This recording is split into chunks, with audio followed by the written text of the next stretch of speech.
पुढची बातमी पाहूयात। बारामतीच्या विद्या प्रतिष्ठानमध्ये आज चौथ्या दिवशी देखील पवार कुटुंबियांची बैठक सुरू आहे। शरद पवार यांच्या उपस्थितीमध्ये होत असलेल्या या बैठकीला पार्थ पवार, जय पवार, अजित पवार यांची बहीण नीता पाटील, आमदार रोहित पवार उपस्थित आहेत। या बैठकीमध्ये राजकीय चर्चा होण्याची देखील शक्यता वर्तवण्यात येते। तर बारामती शहरामध्ये सेंट्रल पार्क उभारले जात आहेत। या पार्कमध्ये अजितदादांचं भव्य स्मारक व्हावं अशी मागणी नागरिकांनी केलेली आहे। त्यानुसार या सेंट्रल पार्कचा आराखडा शरद पवार यांना दाखवण्यात येणार आहे। त्या अनुषंगाने ही बैठक आयोजित करण्यात आली आहे।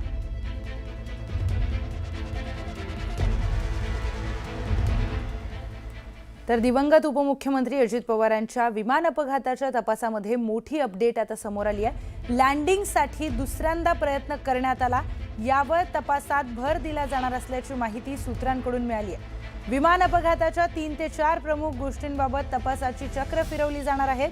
विमानतळावरील दृश्यमानता, कमांड सिस्टीम मधील त्रुटी, अप्रोच आणि लँडिंग दरम्यान विमानाच्या प्रणालीवर बिघाड अशा पैलूंवर सखोल विश्लेषण होणार आहे। धावपट्टीवरील दृश्यमानता कमी असतानाही लँडिंगचा प्रयत्न का केला?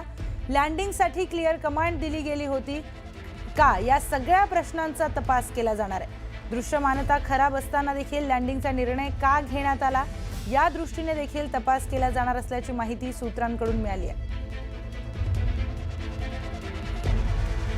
तर उपमुख्यमंत्री अजित पवार यांचा विमान अपघातामध्ये निधन झालं, त्यानंतर त्या सगळ्या अपघाताची आता चौकशी सुरू झालेली आहे आणि तपासासंदर्भात एक मोठी अपडेट सूत्रांच्या हवाल्याने समोर आली आहे। लँडिंगसाठी जेव्हा दुसऱ्यांदा प्रयत्न करण्यात आला, यावर तपासामध्ये भर दिला जाणार आहे। थेट जाऊयात आपले प्रतिनिधी जितेंद्र जाधव यांच्याकडे।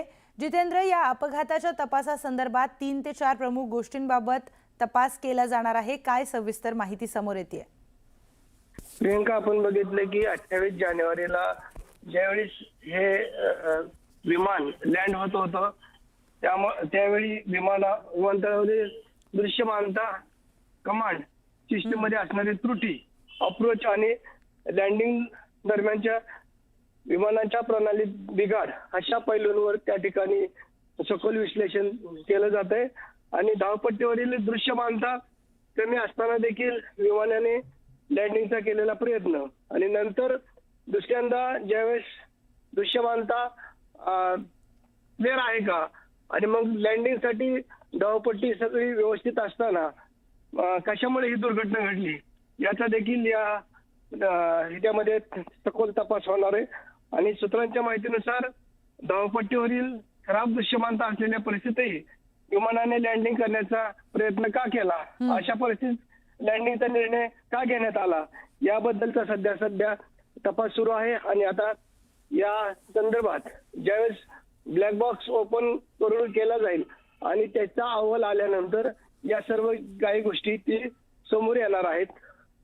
प्रियंका, निश्चितच जितेंद्र, आता या सगळ्या तपासामध्ये दृश्यमानता, कमांड सिस्टीम मधील त्रुटी, अप्रोच आणि लँडिंग दरम्यान विमानाच्या प्रणालीमध्ये बिघाड अशा सगळ्या पैलूंवर सखोल विश्लेषण होणार आहे। धन्यवाद दिलेल्या माहितीसाठी।